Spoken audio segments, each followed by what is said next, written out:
masuk. Diorang review. Kat sana jam berapa? Kat sini 7.30. Sedap, makan kat sini sedap Tadi kita makan restoran Afghanistan tu.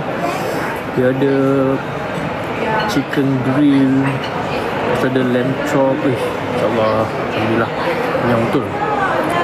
Tak balik duduk sini. Habibi, come to Dubai.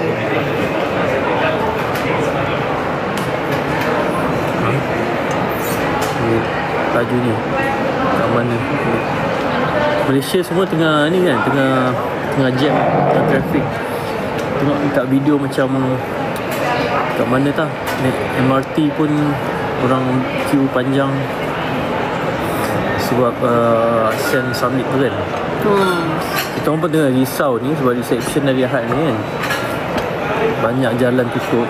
So tak tahu lah macam ni siapa yang datang section kita orang nanti. Yang bulan 11, 2 bulan 11 pun 2 bulan 11 dah habis, tak sure.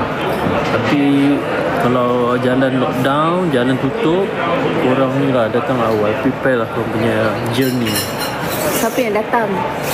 Ada tak dalam ni yang datang? Angkat tangan. Macam mana nak join fans reception?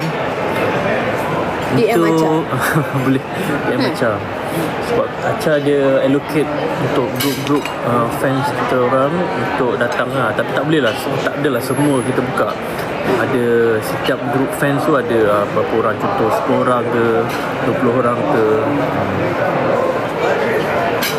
Kalau boleh kita nak buat untuk semua. Kalau boleh lah kita nak buat semua, tapi kendaya kalau nak ajak semua kan, mungkinlah kena buat kat stadium ke apa kan.